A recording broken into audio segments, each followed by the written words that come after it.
네, 김요한입니다. 제가 좋아하는 찬양이 한 곡 있습니다. 많은 찬양이 있지만 그 중에 한 곡, 제가 좋아하는 곡은 한 사람이면 이라는 곡입니다. 그 가사는 이렇습니다. 한 사람이면 충분했던 주님, 주 말씀에 순종하는 자, 한 걸음마다 하나님 말씀 의지하여 주님의 마음에 동참하는 자, 그 사람이 내가 되길 원해 주 말씀에 순종하는 자.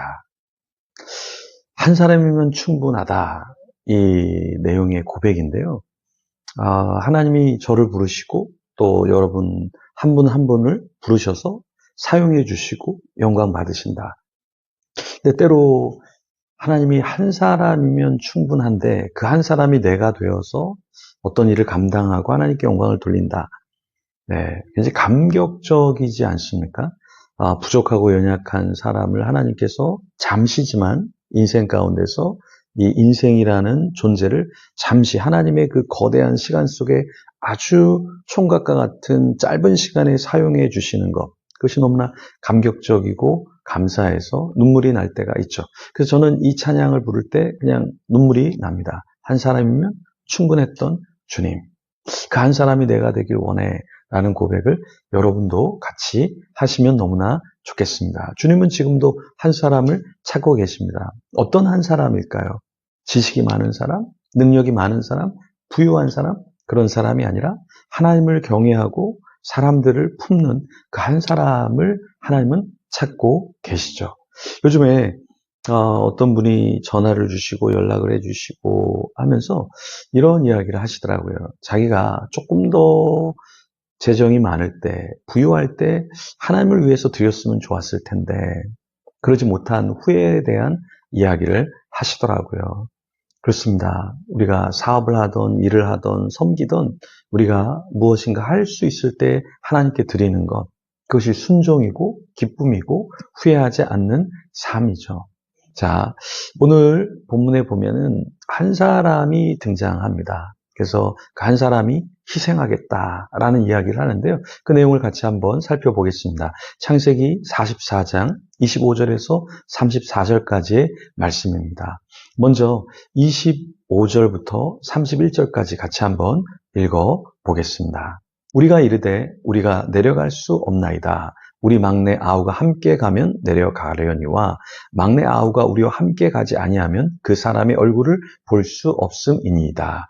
주의 종 우리 아버지가 우리에게 이르되 너희도 알거니와 내 아내가 내게 두 아들을 낳았으나 하나는 내게서 나갔으므로 내가 말하기를 틀림없이 찢겨 죽었다 하고 내가 지금까지 그를 보지 못하거늘 너희가 이 아이도 내게서 데려가려 하니 만일 재해가 그 몸에 미치면 나의 흰머리를 슬퍼하며 수올로 내려가게 하리라 하니 아버지의 생명과 아이의 생명이 서로 하나로 묶여 있거늘 이제 내가 주의 종 우리 아버지에게 돌아갈 때에 아이가 우리와 함께 가지 아니하면 아버지가 아이의 없음을 보고 죽으리니 이같이 되면 종들이 주의 종 아버지가 흰머리로 슬퍼하며 수올로 내려가게 함이니이다.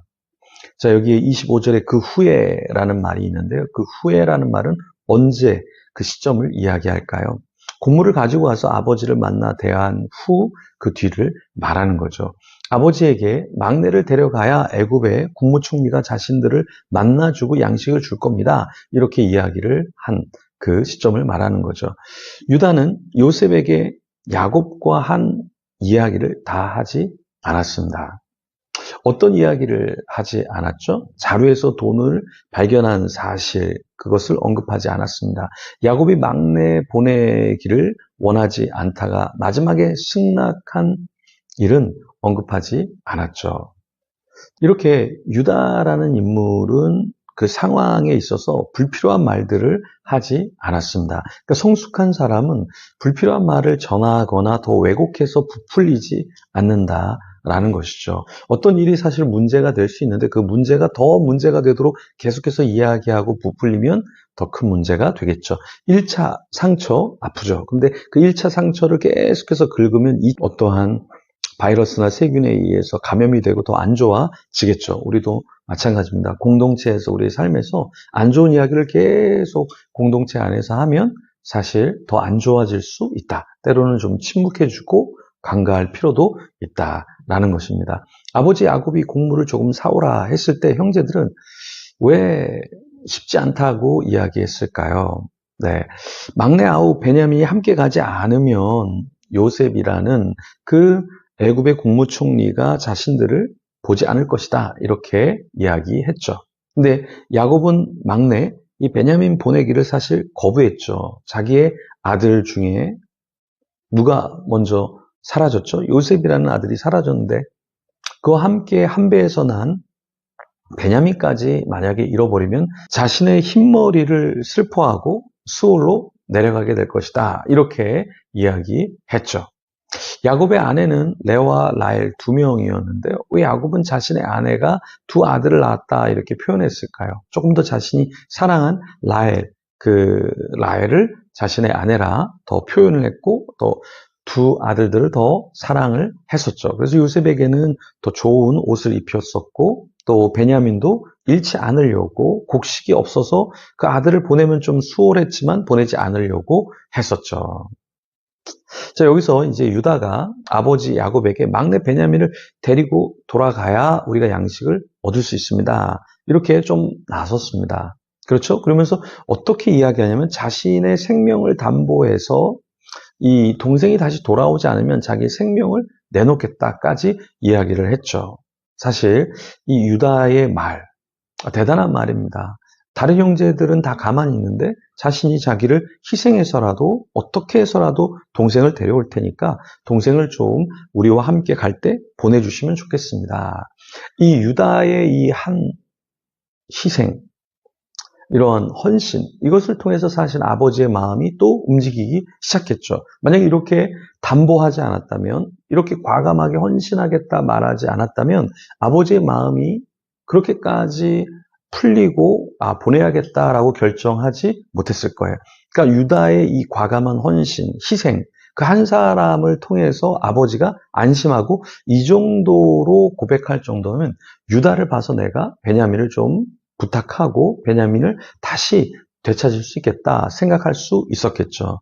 어떤 일이 있을 때 제가 헌신하겠습니다. 이런 사람이 있는 공동체는 축복을 받은 것이죠. 우리가 한 사람 한 사람이 이제 교회 안에서도 여러 가지 일이 있고 또 우리가 사회에서 일할 때도 어떤 중요한 헌신해야 될 타이밍, 짐을 져야 할 타이밍이 있을 겁니다. 가정에서도 마찬가지고요. 근데 그것을 회피하려고만 하는 것, 그것은 성숙하지 못한 모습이죠. 이 시간에 우리가 기도할 때 하나님 내가 가정에서, 교회에서, 사회에서 헌신해야 된다면 내가 좀 헌신할 수 있는 그 한 사람, 하나님이 이 시대에 찾는 그 한 사람이 되기를 원합니다. 되게 하소서. 같이 기도하며 하나님 앞에 나아가겠습니다.